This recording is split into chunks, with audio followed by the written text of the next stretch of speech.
سورہ بقرہ کو لیتے ہیں. سورہ بقرہ یہ مدنی سورہ ہے، اس کے اندر 286 آیتیں ہیں اور 40 رکوع ہے. اب آئیے شروع میں دیکھیں 5 نشانیاں بیان کی گئی ان لوگوں کی جو نیک لوگ ہیں. الف لام میم ذالک الکتاب لا ریب فیہ ھدی للمتقین. اس سے پہلے ہم سورہ فاتحہ کے بارے میں الحمدللہ جان چکے ہیں.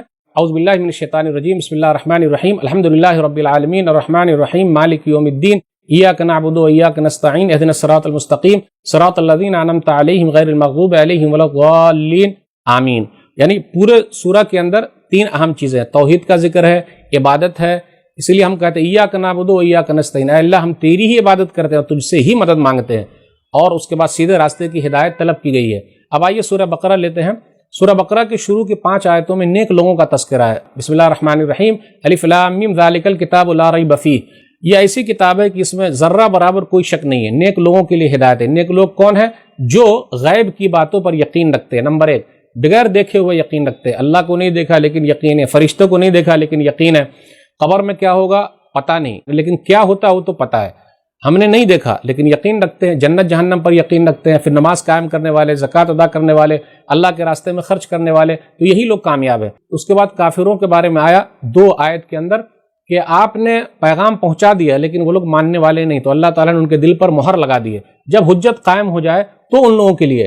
اب اس کے بعد لگ بھگ 13 آیتوں میں منافقین کا تذکرہ ہے کہ ان کے دلوں میں بیماری ہے، اور منافقین ایسے ہیں وہ جھوٹ بولتے ہیں، جھگڑتے ہیں، وہ اللہ کو اور نیک لوگوں کو دھوکہ دیتے ہیں. وہ خود اپنے آپ کو دھوکہ دے رہے ہیں، دوسرے کو کیا دھوکہ دیں گے. اب اس کے بعد ذرا توحید کا ذکر ہے. آیت نمبر 21 اور 22 کے اندر یا ایھا الناس اعبدوا ربکم الذی خلقکم والذین من قبلکم لعلکم تتقون. اے لوگو تم لوگ سب اپنے رب سے ڈرو جس نے تم لوگوں کو پیدا کیا، تم سے پہلے والے لوگوں کو پیدا کیا. اب اس کے بعد آیت نمبر 23 کے اندر یہ کہا گیا کہ اگر کتاب کے بارے میں شک ہے تو تم خود ہی ایک کتاب لے آؤ، ایسی سورہ لے آؤ، قرآن جیسی سورہ لے آؤ، لیکن لا نہیں سکتے. اب اس کے بعد نیک لوگوں کا تذکرہ ہو رہا ہے کہ جو لوگ ایمان والے ہیں اور نیک عمل کرنے والے ہیں تو ان لوگوں کے لیے جنت ہے. اب اس کے بعد آگے یہ ذکر ہے، فرشتوں کا تذکرہ ہے، آدم علیہ الصلوۃ والسلام کا ذکر ہے. پھر اس کے بعد ابلیس کا ذکر ہے کہ اللہ تعالیٰ نے فرشتوں سے کہا کہ آدم کو سجدہ کرو، تو آدم علیہ الصلوۃ والسلام کی فضیلت ہے. ابلیس نے سجدہ نہیں کیا، ابلیس نے انکار کر دیا اور کافروں میں سے ہو گیا. تو جبکہ ابلیس فرشتوں میں تو نہیں تھا، وہ جناتوں میں سے تھا، تو اس کو بھی حکم تھا، اس لیے ایسے حکم کو من باب تغلیب کہا جاتا ہے. لیکن اس نے نہیں مانا، بات نہیں مانا، اور فرشتوں نے اللہ سے یہ کہا تھا کہ آپ کیوں ایسی مخلوق کو پیدا کر رہے ہیں. جب اللہ نے بتا دیا پوری باتیں تو ان لوگوں نے کہا سبحانک لا علم لنا الا ما علمتنا انک انت العلیم الحکیم، کہ ہمارے پاس تو اتنا ہی علم ہے جتنا کہ تو نے سکھایا ہے. اور فرشتے نے بات مان لی اور سجدہ کر لیا. تو آدم علیہ الصلوۃ والسلام کی فضیلت علم کی وجہ سے. پھر آدم علیہ الصلوۃ والسلام کی فضیلت کی جنت کے اندر ہے، شیطان نے بہکایا تو ایک تقدیر کا مسئلہ تھا، اس لیے میاں بیوی دونوں جنت سے باہر آئے اور دنیا کے اندر آ گئے. اب اس کے بعد بنو اسرائیل پر اللہ تعالیٰ نے جو نعمتیں کی ہے، یہودیوں پر اس کا تذکرہ ہو رہا ہے. اور سورہ بقرہ سورہ نمبر 2 کے اندر یہودیوں سے ہی زیادہ تر خطاب ہے جو موسیٰ علیہ الصلوۃ والسلام کی قوم ہے. تو اس کے اندر یہ ذکر ہے کہ نماز قائم کرو، زکوٰۃ ادا کرو. پھر کہا جا رہا ہے ان کے علماء سے ارے بھلائی کا حکم دیتے ہو لیکن خود اپنے آپ کو بھول جاتے ہو. اور نماز کے بارے میں ذکر ہے کہ یہ نماز جو ہے وَإِنَّهَا لَكَبِيرَةٌ إِلَّا عَلَى الْخَاشِعِينَ. نماز کے بارے میں وَاسْتَعِينُوا بِالصَّبْرِ وَالصَّلَاةِ وَإِنَّهَا لَكَبِيرَةٌ إِلَّا عَلَى الْخَاشِعِينَ، کہ صبر کے ذریعے اور نماز کے ذریعے اللہ سے مدد مانگو.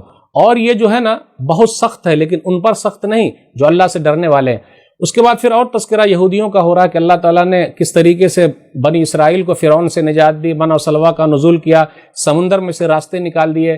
پھر اس کے بعد کہا ان سے کہ من و سلویٰ کھاتے پیتے رہو، لیکن لوگوں نے اپنے اوپر ظلم کیا. اللہ کہتے ہیں ما ظلمونا ولکن کانوا انفسهم یظلمون، ہم کسی کے اوپر ظلم کرنے والے نہیں ہیں. اس کے بعد ان لوگوں نے کہا کہ نہیں ہم کو یہ سب نہیں چاہیے بلکہ ککڑی چاہیے، ساگ چاہیے، دلیا چاہیے. پھر اس کے بعد کہا گیا جاؤ جہاں سے بھی لینا ہے لے لو. منع و سلوہ سب سے اہم چیز ہے، اس کو چھوڑ کر معمولی چیز کو لے رہے ہو. تو اس سے یہ پتہ چلتا ہے کہ کبھی کبھی زیادہ اچھی چیز بھی کھانے سے من کرتا ہے کہ نہ دوسری چیز کھانی چاہیے. اس لیے اگر ایک ہی طریقہ کھانا کھائے گا تو آدمی بور ہو جائے گا. تو ہم لگ بھگ آدھے پارے تک پہنچ چکے ہیں. اب اس کے بعد ذکر ہو رہا ہے آیت نمبر 67 سے آیت نمبر 73 تک 7 آیتوں میں وہ گائے والے کا واقعہ ہے. اسی وجہ سے اس سورہ کا نام سورہ بقرہ ہے. تو کہا ایک آدمی کو مار دیا گیا، کس نے مارا؟ تو موسیٰ علیہ الصلوۃ والسلام نے کہا گائے ذبح کر لو اور اس کا ایک ٹکڑا مارو، وہ آدمی زندہ ہو کے بتا دے گا. سورہ بقرہ کے اندر 5 جگہ پہ آیا ہے کہ اللہ تعالیٰ نے مردے کو زندہ کیا پھر دوبارہ اللہ نے موت دے دی. تو جب گائے کا تذکرہ ہوا تو ان لوگوں نے کہا کہ کیسی گائے ہونی چاہیے، بال کی کھال نکالی. کوئی بھی گائے ذبح کر دیتے، کوئی حرج کی بات نہیں. کیسا رنگ ہونا چاہیے، ما لونھا، تو اللہ تعالیٰ نے کہا پیلے کلر کی ہونی چاہیے، بہت مشکل سے ملی، اس کے بعد اس کو ذبح کیا گیا، کچھ حصہ کاٹا گیا اور اس مردے کو مارا گیا، تو وہ زندہ ہو کے کہا مجھے فلاں نے مارا ہے اور میرے بھتیجے نے میرے ساتھ ایسا کیا۔ پھر اس کے بعد اللہ تعالیٰ نے اس کو موت دے دی۔ اللہ نے کہا کذالک یحیی اللہ الموتیٰ، اسی طریقے سے اللہ تعالیٰ مردے کو زندہ کرتا ہے۔ اب یہودیوں کا تذکرہ ہو رہا کہ ان کے دل پتھر سے بھی زیادہ سخت ہیں۔ اب آگے یہ بیان کیا جا رہا ہے کہ عہد و پیمان لیا گیا تھا یہودیوں سے، جو موسیٰ علیہ الصلوۃ والسلام کی قوم ہے، کہ اللہ کے ساتھ کسی کو شریک نہیں کرنا ہے، ماں باپ کے ساتھ احسان کرنا ہے، وقولوا للناس حسنا، لوگوں سے اچھے طریقے سے بات کرنا ہے۔ لیکن ان کی حالت کیا تھی؟ بعض کتاب پر ایمان لاتے اور بعض پر ایمان لانے والے نہیں تھے۔ اب اس کے بعد غور کرتے ہوئے چلے، یہودیوں نے یہ کہا یود احدہم لا یعمر 1000 سنہ، 1000 سال تک وہ لوگ زندہ رہنا چاہتے ہیں۔ یہ کیسے ہوگا؟ پھر تو موت تو آنی ہی آنی ہے۔ یہودی لوگ جبریل امین کو اپنا دشمن سمجھتے ہیں۔ اللہ نے کہا اللہ دشمن ہے کافروں کا۔ سلیمان علیہ الصلوۃ والسلام کو بھی ان لوگوں نے نہیں چھوڑا۔ یہودی لوگوں نے نبیوں کو قتل کیا، نیک لوگوں کو قتل کیا، اللہ پر الزام لگائے نعوذ باللہ، پھر جبریل امین پر الزام لگایا، اب سلیمان علیہ الصلوۃ والسلام پر الزام لگایا کہ ان کی حکومت جو ہے وہ جادو کے ذریعے۔ تو اللہ نے کہا کہ نہیں، بابل کے اندر ہاروت اور ماروت جو فرشتے تھے یہ اللہ کی طرف سے ایک آزمائش تھے۔ اور لوگ جادو کیوں سیکھتے ہیں؟ فَيَتَعَلَّمُونَ مِنْهُمَا مَا يُفَرَّقُونَ بِهِ بَيْنَ الْمَرْءِ وَزَوْجِهِ، تاکہ میاں بیوی کے درمیان جدائی کرا دی جائے۔ وَمَا هُمْ بِضَارِّينَ بِهِ مِنْ أَحَدٍ إِلَّا بِإِذْنِ اللَّهِ، آیت نمبر 102 میں ہے کہ کوئی بھی جادو کسی کو تکلیف نہیں پہنچا سکتا جب تک اللہ نہ چاہے۔ اس سے یہ پتا چلا ایمان مضبوط ہونا چاہیے، کوئی جادو کرے کچھ بھی کرے، جب تک اللہ نہ چاہے ہم کو کوئی تکلیف نہیں ہوگی، اس لیے گھبرانے کی ضرورت نہیں ہے۔ اب اس کے بعد کہا جا رہا ہے کہ لوگو دیکھو تم جو بھی نیکی کا کام کرو گے کل قیامت کے دن اللہ کے پاس پاؤ گے۔ اور یہود و نصارہ خود اپنے آپ کی بڑائی بیان کرتے ہیں۔ آپ کہہ دیجئے قُلْ هَاتُوا بُرْهَانَكُمْ إِن كُنتُمْ صَادِقِينَ، آیت نمبر 111 میں ہے، تم دلیل لے کے آؤ اگر تم لوگ اپنی بات میں سچے ہو۔ اس کے بعد آیت نمبر 114 کے اندر ہے وَمَنْ أَظْلَمُ مِمَّن مَنَعَ مَسَاجِدَ اللَّهِ أَن يُذْكَرَ فِيهَا اسْمُهُ وَسَعَىٰ فِي خَرَابِهَا أُولَٰئِكَ مَا كَانَ لَهُمْ أَن يَدْخُلُوهَا إِلَّا خَائِفِينَ۔ اس سے بڑا ظالم کون ہوگا؟ جو لوگوں کو اللہ کی مسجد سے روکے۔ تو جو لوگ روکتے ہیں چاہے جس حالت میں بھی روکے، ہاں اگر مجبوری میں روک رہے ہیں تو کوئی حرج کی بات نہیں، لیکن اگر زبردستی روک رہے ہیں کہ اللہ کا ذکر نہ ہو تو ایسے لوگ ظالم ہیں، اس سے بڑا ظالم کوئی نہیں۔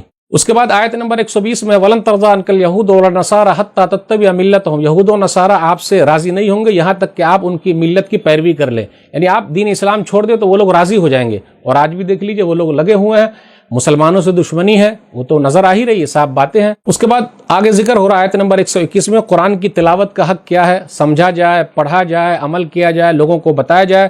اب اس کے بعد ابراہیم علیہ الصلوۃ والسلام کا تذکرہ ہو رہا ہے آیت نمبر 124 سے آیت نمبر 141۔ اس پارے کے اخیر تک 18 آیتوں میں ابراہیم علیہ الصلوۃ والسلام کا ذکر ہے کہ اللہ تعالیٰ نے ان کو آزمایا۔ وَإِذِ ابْتَلَىٰ إِبْرَاهِيمَ رَبُّهُ بِكَلِمَاتٍ فَأَتَمَّهُنَّ، اللہ تعالیٰ نے جب ابراہیم علیہ الصلوۃ والسلام کو آزمایا تو آزمائش میں پورے اترے۔ اس کے بعد انہوں نے دعا کی، بہت ساری دعائیں ہیں، رَبِّ اجْعَلْ هَٰذَا بَلَدًا آمِنًا، اے میرے رب اس شہر کو تو امن و شانتی والا بنا دے۔